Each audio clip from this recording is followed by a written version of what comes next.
All right, this is part 2 of 8.4. Where we left off was on this theorem that says that a parallelogram is a rectangle if and only if its diagonals are congruent. So we identified the diagonals, they are congruent. That is going to be helpful for our last two examples. There is going to be trigonometry involved in these problems, which I'm not going to go into great detail over. So if you're somebody who is unsure about trigonometry, then you should watch some YouTube videos describing how to do trigonometry or ask your teacher for some support on that. Okay, the diagonals of rectangle ABCD intersect at E, given that the angle ABD, let's see, ABD, so that's this angle right here, is 53 degrees. And AE, which is this angle, or this line right here, is 9, then we need to find the indicated measures. So I will just start with A.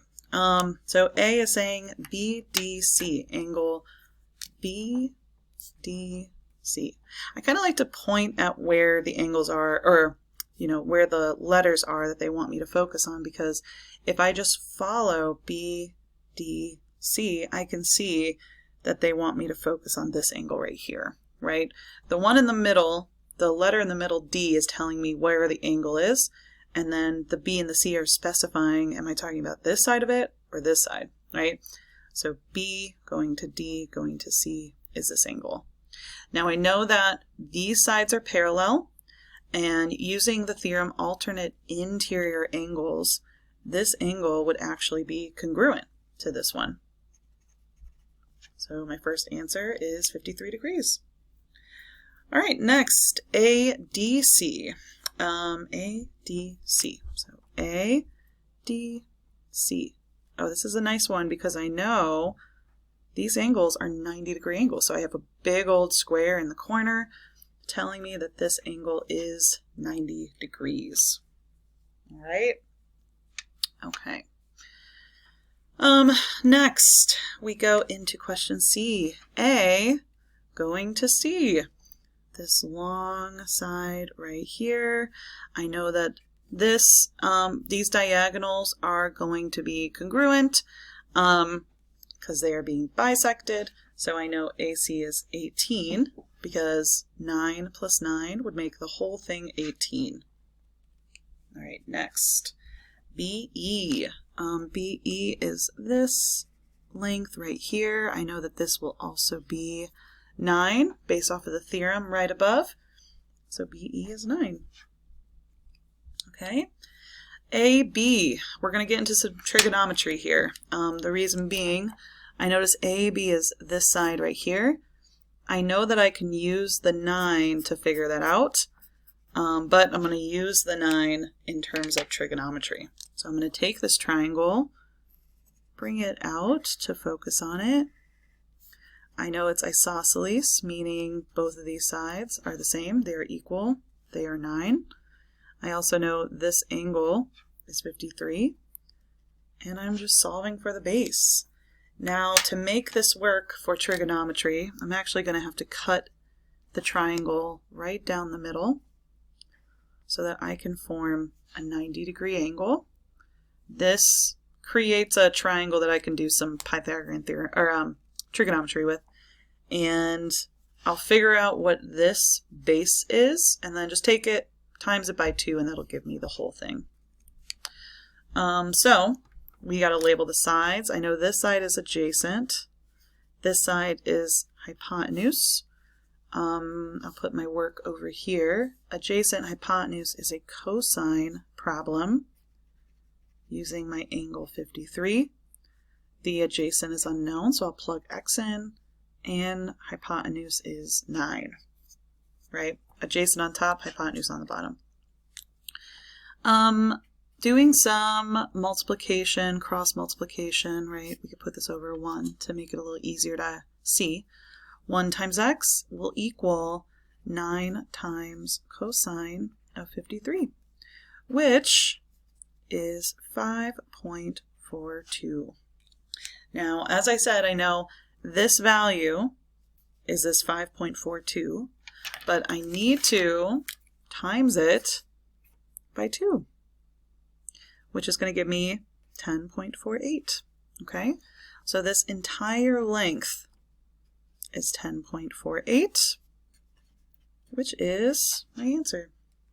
Okay, trigonometry is a little tricky. If you don't know, those problems are going to be tricky if you don't know trigonometry. So if you're in that position where you're unsure, then maybe take a beat, pause this video for later, and just watch a video on trigonometry. Okay, our final example, this is talking about a square. They tell us that GJ or JG is 11. So JG, this is 11. Okay, I'm just going to do a little labeling just based off of that. I know that this piece of the diagonal is also 11, this is 11, and this is 11. It's funny because they do kind of look like tick marks, which is appropriate because I know all of these measurements are going to be congruent. For a square, I know the outsides, side lengths are also congruent, but I'm only going to use one tick mark because they're probably not going to equal the same thing as the diagonal. And I know that the angles are all 90 degrees. Okay. All right, so remember these represent 11, okay? Maybe I'll actually let the purple represent the measurement markings, and I'll put an 11 next to it just to remind myself later. Okay, the measure of angle FGH. We got FGH right here. That's talking about this angle, which I already have labeled as 90 degrees. Next, BHFG. We got HFG. That is this angle right here. And just like with the rectangle from the previous page, or I guess not the rectangle, the rhombus, these are actually going to be bisected. So 90 divided by 2 would make the answer 45 degrees. This is a 45 degree angle. And actually each of these, this one, this one, this one, this one, this one, all of them would also be 45, but I'm not going to label that. It will just make my picture a little too messy looking. Okay, next we're getting into some side lengths or diagonal lengths. EJ goes from E to J right here. We already have it labeled as 11. FH, so F all the way to H, so from one end all the way to the other will be 22. 11 plus 11. JH is this one right here, J to H, that right there, which is 11. Easy enough.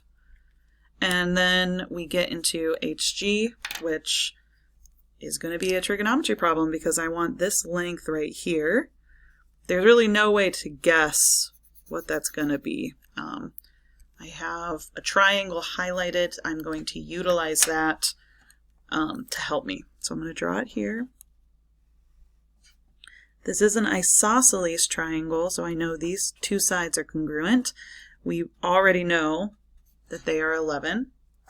And what I'm going to have to do, oh, we also know this is 45 and 45. Let's cut it down the middle, which forms a 90 degree angle. And I'm just going to focus on 1/2 and do a little trigonometry. Now let's figure out what side are we solving for. We're solving for the base of this. So this side. Now of course this is only half, so whatever answer I'll get, I'll have to times it by 2, which is no problem. This is my hypotenuse. This is in, what do I want to do? Honestly, I want to use sine. I don't want to use cosine. We used cosine in the last one. I know that this is also a 45 because it was a 90 up here. We knew this was a 90. And since I cut it in half, it's also a 45. So I'm actually going to make this the opposite side. That way we can see a problem using sine. So sine of 45 equals opposite over hypotenuse. And doing a little cross multiplication, just like in the last one, it will be 11 times sine 45.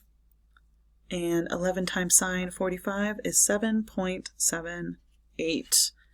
And as I said, to get the whole length, we'll have to get this piece, which we got, and we're going to have to times it by 2, which gives me 15.56.